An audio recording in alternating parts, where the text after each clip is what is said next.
Have you ever seen an ad for a TV show that made you say, whoa, that show is still on? Who is still watching that? Well, in the case of the fourth season of the 2006 Fox sitcom Til Death, the answer was nobody. Nobody was still watching. After 3 seasons, the ratings were so bad that by all rights, the show should have been canceled and put out of its misery.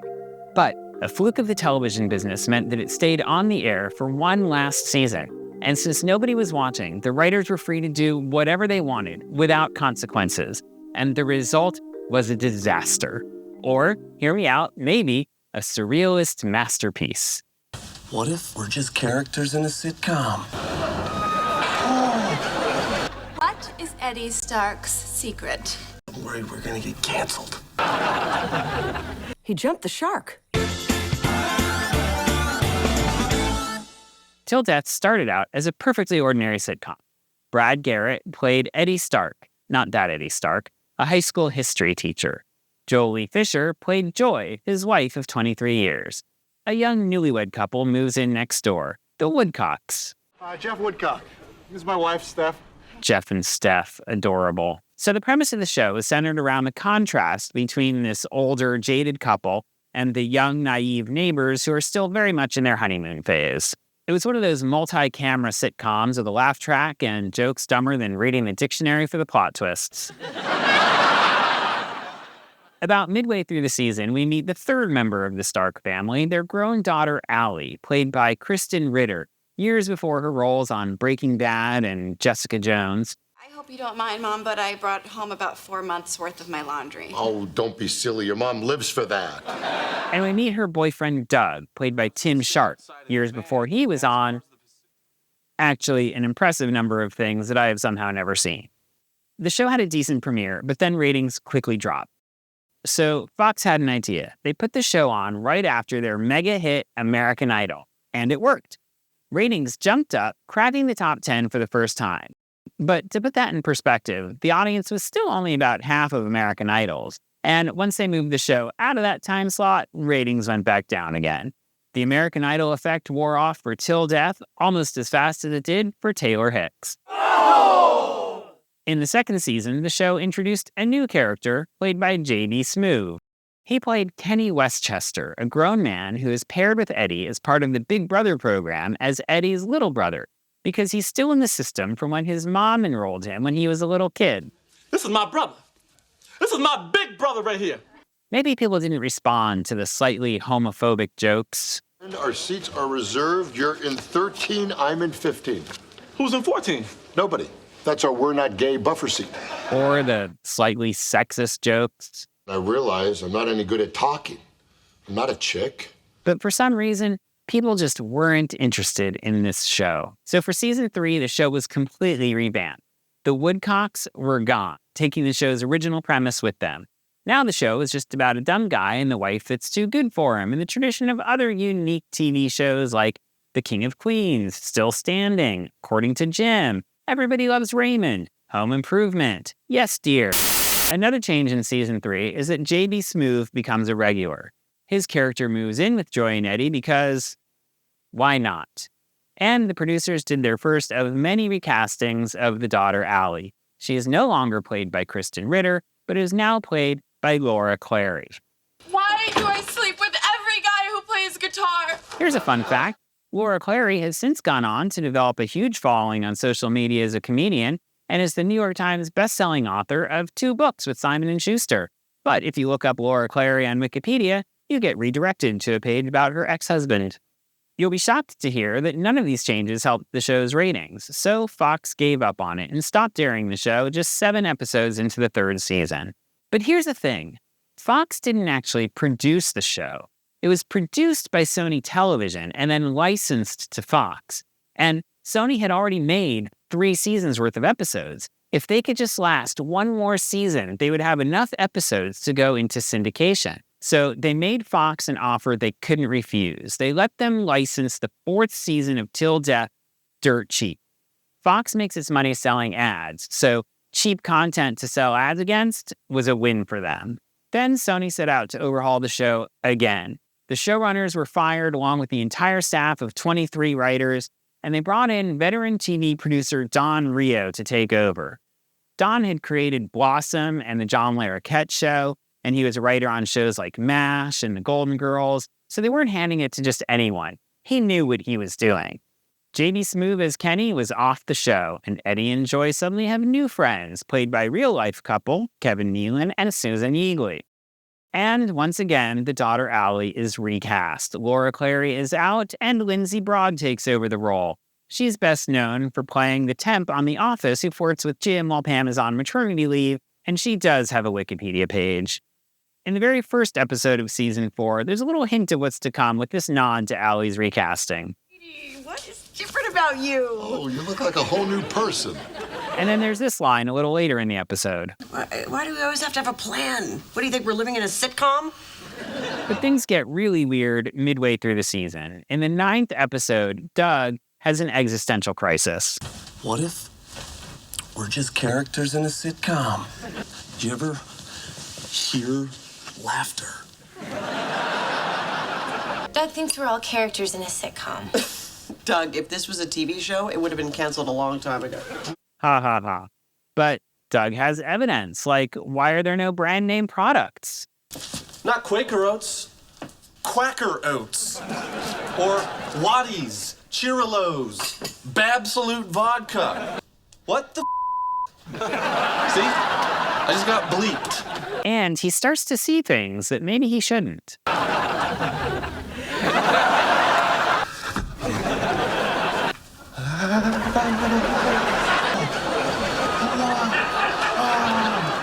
Eventually, Allie convinces him to get therapy, but it doesn't help his condition when it turns out that his therapist is Mayim Bialik. I don't mean his therapist is played by Mayim Bialik. His therapist is Mayim Bialik. Well, has anybody ever told you that you look just like the girl who played Blossom? I am the girl that played Blossom. No way! He explains his problem. Okay, well, in addition to the laugh track, my girlfriend has looked like 3 or 4 different people. I don't ever remember buying clothes. Nothing serious ever happens to anybody. But Dr. Bialik isn't worried. I can assure you, Doug, no one is watching. It's like Friday night on Fox. There's nobody there, buddy. Ha ha ha. Now, you'd be correct to point out that this is not the first time a TV show has been self-referential. Shows like Community and Moonlighting, It's Gary Shandling's show, and Roseanne have all broken the fourth wall to varying degrees. On Roseanne, they recast the daughter Becky, and they made several jokes about that over the years, like this one when the original actress who played Becky came back to return to the role. Where the hell have you been?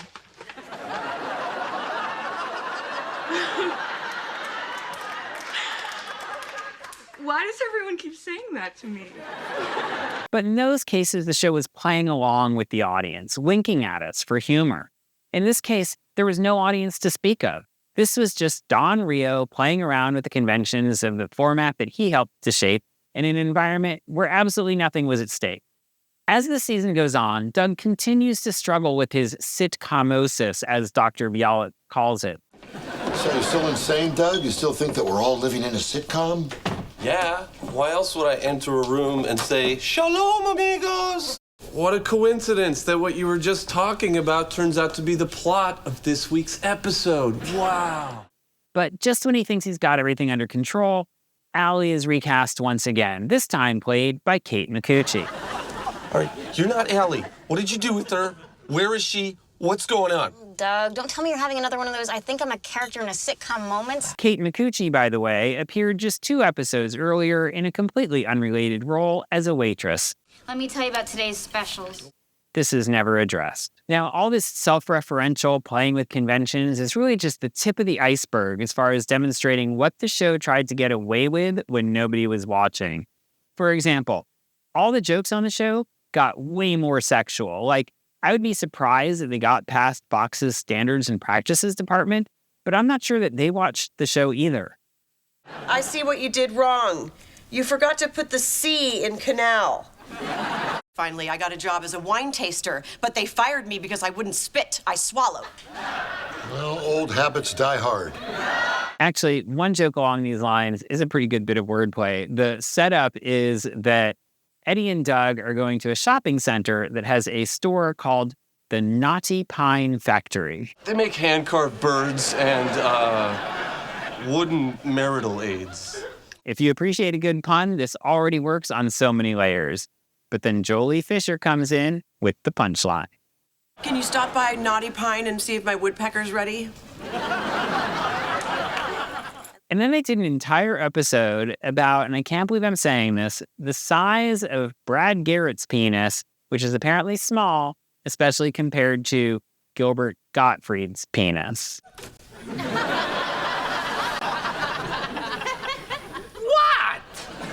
Well, when you fly, do you have to buy an extra ticket for that thing?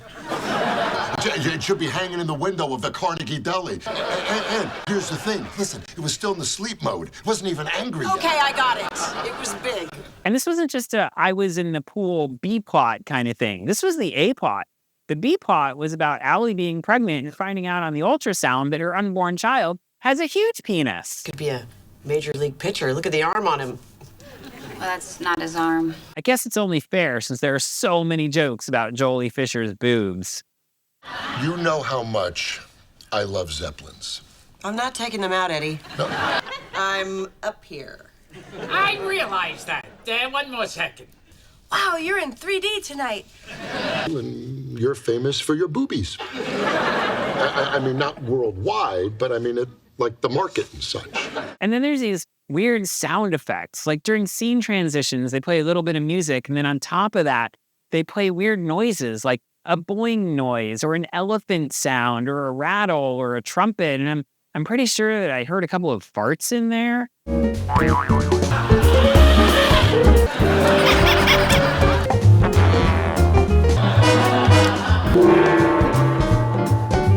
And is this an old Windows startup sound? Then, to make season 4 even worse, Fox starts running the unaired episodes of season 3 in between episodes of season 4. So now we suddenly have episodes where Kenny's back, including the episode where he moves in with the Starks. I can't thank you guys enough for letting me crash here. Happy to help. We are here for you. And you remember the new friends that Eddie and Joy have been hanging out with all season? Well, in the middle of season 4, we see the episode where they all meet. So, Eddie, what do you do? The episode order was so out of whack that in the middle of season 4, we get a 3-episode run with a different actress playing Allie in each episode. One of those episodes is a partially animated episode where, among other things, George W. Bush gets waterboarded, Jolie Fisher gets a musical number, and Doug does this.